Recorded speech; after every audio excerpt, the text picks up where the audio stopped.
킹덤 시리즈를 재밌게 봤다. 장르적인 재미가 뛰어난 작품이었다. 코로나 바이러스 비상시국과 맞물려 사회적인 관점에서 해석할 수도 있고, 권력을 줄 수 있다면 뭐든 서슴지 않는 영의정 조합주와 이에 동조하는 세력의 만행을 정치적으로 읽을 수도 있다.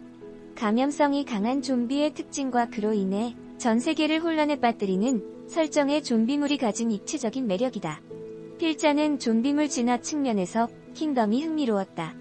국내를 넘어 전 세계의 팬을 확보하면서 K-좀비로 명명된 이유일 터다. 킹덤에서 생사역, 역병, 괴물로 불리는 K-좀비는 창궐하게 된 배경이 구체적이다. 생과 사의 경계를 무화하는 생사초다. 생사초의 비밀은 킹덤에서 완전히 풀린 것은 아니다.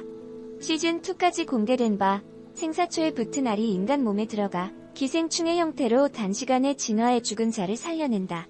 좀비물에서 좀비의 탄생은 그 배경을 누락하거나 실험 중이던 분노 바이러스가 노출되어 사람들이 변한다는 식으로 간략히 가져가고는 한다.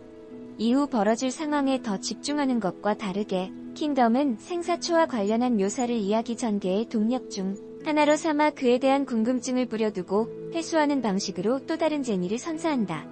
좀비처럼 크리처가 등장하는 작품은 관련한 생존과 제거 방식을 내적 규칙으로 창안하여 독특한 세계관을 형성한다. 씨앗과 같은 설정의 내적 규칙이 작품의 뿌리를 내리고 시즌으로 줄기를 뻗는 시기다.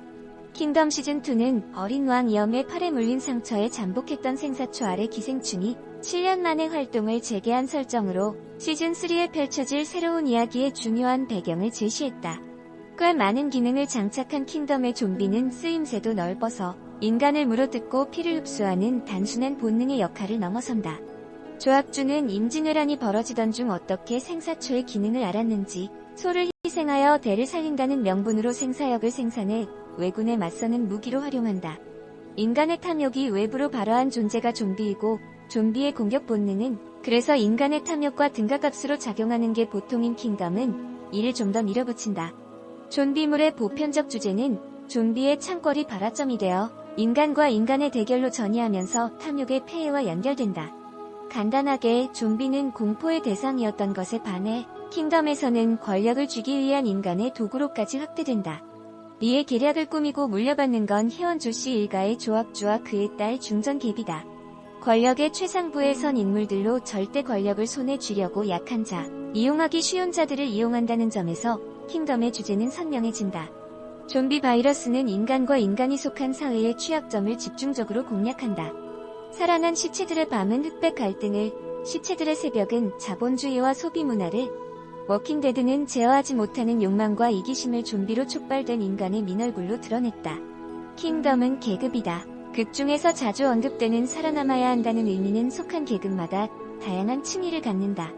혜원 조씨 일가에게는 좀 더 권력을 쥐기 위한 집착의 최면이고 왕세자 이창에게는 무너진 나라의 근간을 세우고 힘없는 백성을 살리기 위한 의지의 주문이며 민초들에게는 사는 것 자체가 행복인 일상으로의 회귀를 향한 열망이다. 지극히 한국적인 배경에서 펼쳐지는 이야기임에도 불구하고 보편성을 획득하는 건 갈수록 벌어지는 계급 간의 격차로 인한 갈등이 전 세계의 화두인 상황에서 킹덤의 메시지로 안착해서다. 장르는 현실에 존재하지 않을 법한 허구의 존재와 상황을 상정해 유희를 극대화한다. 장르의 설정은 재미를 위한 포섭이면서 또한 현실의 어떤 부분을 이해하기 쉽게 오해하여 드러내려는 고도의 방식이다. 장르의 내적 규칙이 쌓아올린 세계관이 향하는 지점은 그래서 다시 현실이다.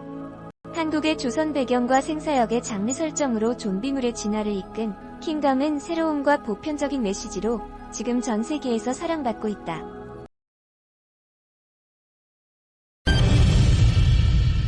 넷플릭스 오리지널 시리즈 킹덤이 국내외에서 큰 인기몰이를 하면서 시즌제 드라마의 매력이 다시 주목받고 있다.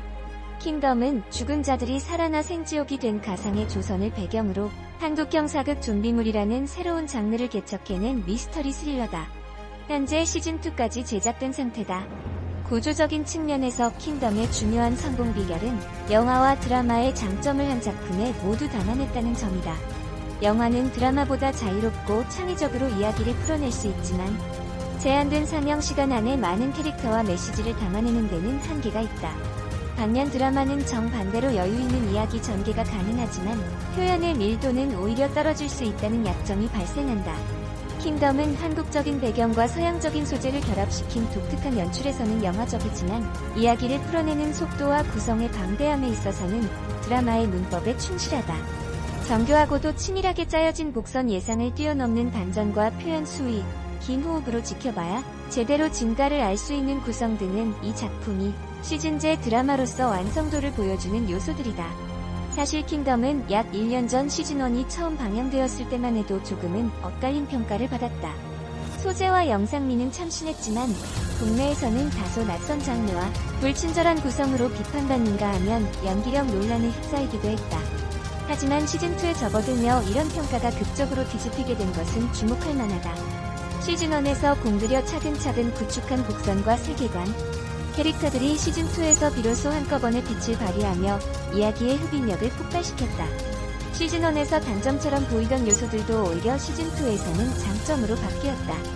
사전 제작을 바탕으로 초반부터 치밀하게 계산된 대본과 뚝심 있는 연출력, 영화보다는 길고 드라마보다는 짧은 러닝타임은 이야기의 밀도를 넘치지도 모자라지도 않게 최대한으로 끌어올린다. 시즌1까지는 선뜻 납득이 가지 않았던 등장인물들의 캐릭터 해석도 이야기가 쌓여가면서 납득 가능한 개연성을 얻는다. 그리고 우연의 일치이기는 하지만 방영 시점의 사회상까지 절묘하게 맞물리며 이야기의 공감대를 높였다. 그리고 시즌2는 또다시 시즌3를 기대하게